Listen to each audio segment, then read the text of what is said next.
제가 아무리 진료실에서 설명을 드려도 집에 가셨을 때 이걸 어떻게 관리해야 되지? 이런 상황에서 어떻게 해야 되지? 궁금한 점이 또 생기게 되고 이런 경우도 많으셨을 것 같아요. 이제 푹 누르면 그 부분이 쏙 들어가기도 하고, 특히나 이마 필러 하고 나서 모자를 쓰고 나서 이마가 눌려서 오시는 경우도 제가 굉장히 많이 봤어요. 네, 안녕하세요. 피부과 전문의 노단경 원장입니다. 오늘은 그동안 이제 제가 수없이 진료실에서 설명했었던 시술 후 부작용이나 관리 방법에 대해서 제가 오늘 영상으로 정리해서 설명을 드려볼까 합니다. 제가 아무리 진료실에서 설명을 드려도 집에 가셨을 때 이걸 어떻게 관리해야 되지? 이런 상황에서 어떻게 해야 되지? 궁금한 점이 또 생기게 되고 이런 경우도 많으셨을 것 같아요. 그래서 이렇게 컨텐츠를 준비를 하게 되었습니다. 일단은 필러 시술에 대해서 말씀을 드려볼까 하는데요. 필러 시술은 젤리 같은 고형의 물질을 내 피부 밑에 피하 지방층 영역에 이제 넣어주는 시술이 되겠습니다. 젤리 같은 물질이기 때문에 아무래도 유동성이 좀 있어요. 그래서 넣고 나서는 이제 푹 누르면 그 부분이 쏙 들어가기도 하고, 그래서 모양이 좀 변해서 속상해서 오시는 경우도 많은데요. 특히나 이마 필러 하고 나서 모자를 쓰고 나서 이마가 눌려서 오시는 경우도 제가 굉장히 많이 봤어요. 필러를 시술 받고 나서는 적어도 한 달 정도는 시술 받은 부위, 눈밑이나 뭐 이런 부위들을 누르거나 이제 강하게 압력을 주는 것을 피하시는 게 좋습니다.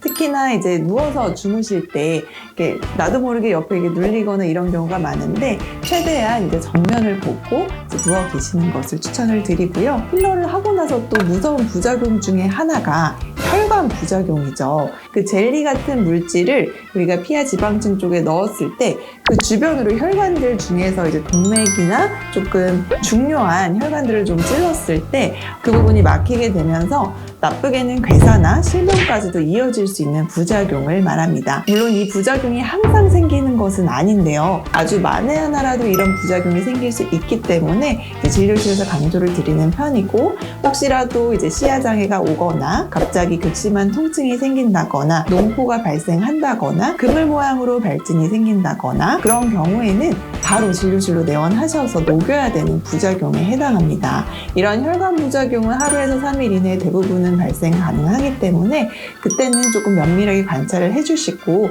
그 이후에는 드물게 보이는 편이고요. 내가 필러 받은 부위뿐만 아니라 그 주변부로 조금 색깔이 좀 이상해진다든지 이런 경우에도 분명히 내원을 해주셔야 됩니다. 그래서 내 필러 받은 부위와 그 주변 살들을 좀 면밀하게 3일 정도는 잘 살펴보시는 것이 중요하겠습니다. 그리고 이제 후기 부작용으로 뭐 감염이라든지 지연성으로 생기는 유가종이나 결절같이 피부 밑에 층에 좀 단단하게 만져지거나 염증이 반복되는 경우가 있거든요. 그런 경우에도 이제 약 처방이 필요하거나 시술이 필요한 경우가 있기 때문에 내원해 주실 필요가 있습니다. 그리고 필러라는 물질이 요즘에는 다 녹일 수 있는 물질로 만들어져 있기 때문에 그런 부작용이 생겨도 거의 바로 녹였을 때 해결되는 경우가 대부분이거든요. 그래서 처치를 좀 잘 받을 수 있는 병원에서 시술 받는 것도 매우 중요할 것 같습니다. 그리고 필러 시술을 받고 나서 내가 완전히 마음에 드는 모양으로 처음부터 나오면 좋지만 그렇지 않은 경우가 있을 수 있거든요. 저희 병원에서는 2주 정도 뒤에 와서 리터치 받는 것을 이제 원칙으로 하고 있고, 내가 조금 교정을 보고 싶다 그런 부분들도 걱정하지 마시고 2주 뒤에 오셔서 리터치를 받으시면 됩니다. 필러가 이제 한번 얘네들이 수분을 확 머금었다가 빠져나가고 붓기 같은 것들도 우리가 염증이 좀 생길 수 있기 때문에 빠져나가는 기간이 좀 필요합니다. 그래서 2주 정도 뒤에 모양을 보고 하는 것이 가장 예쁜 모양으로 만들 수가 있기 때문에 그때 내원해 주시는 것이 가장 결과는 좋을 것 같습니다. 그리고 필러 같은 경우에는 유동성이 있기 때문에 내가 표정을 좀 과하게 짓거나 그러면 그 부분이 울퉁불퉁하게 뭉쳐질 수가 있거든요. 특히나 이마 필러 같은 경우에 내가 이마 근육을 좀 많이 쓰게 되면 많이 쓰는 근육 쪽으로 뭉쳐지기 때문에 미감이랑 이마 보톡스를 보통은 추천을 드리고 있고요. 보톡스가 이제 근육을 마비시키기 때문에 그렇게 필러가 이동하는 현상을 막아줄 수가 있고, 그리고 부위마다 다르겠지만 필러는 또 시간이 지나면서 그 볼륨이 빠지는 경우가 또 대부분이죠. 특히나 좀 묽은 눈밑이나 뭐 이런 부분들에 필러를 넣게 될 경우 좀 빨리 빠지는 경향성이 있습니다. 그래서 좀 살이 좀 얇은 부위는 조금 자주 맞으셔야 될 거고, 보통 3에서 6개월 텀을 이제 맞게 될 거고요. 반복적으로 맞다 보면 좀 긴 시간이 지나도 많이 빠지지 않는 순간이 오기 때문에 항상 계속 평생 3에서 6개월 정도 맞아야 되는 것은 아니고 초반에는 좀 그러실 수 있다라고 알고 계시면 될 것 같고요. 상대적으로 하드한 필러를 넣는 곳들, 예를 들어서 이제 턱 같은 곳들이나 이마 같은 곳들은 그렇게 막 쉽게 빨리 빠지지는 않기 때문에 보통 1년 이상의 주기로 필러를 재시술을 하게 됩니다. 그리고 멍 같은 부작용들이 당연히 생길 수 있죠. 멍 같은 경우는 그렇게 급박하게 처치를 필요로 하는 부작용은 아니기 때문에 너무 걱정하지 마시고 내가 이게 혈관 부작용인지 멍인지 분간이 어렵다.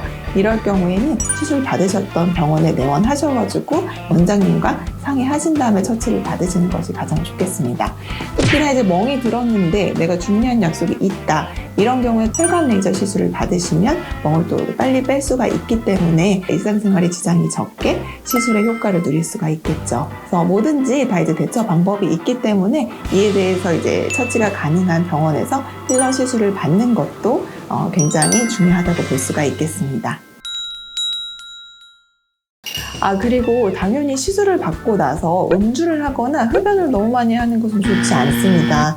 우리가 이제 시술을 받고 나면 약간의 염증 상태가 되는데 그 염증을 악화시킬 수 있는 게 음주랑 담배거든요. 일주일 정도는 좀 금해 주시는 게 가장 좋을 것 같습니다. 이상 노난경의 피부 클래스 구독과 좋아요, 알림 설정 부탁드릴게요. 감사합니다.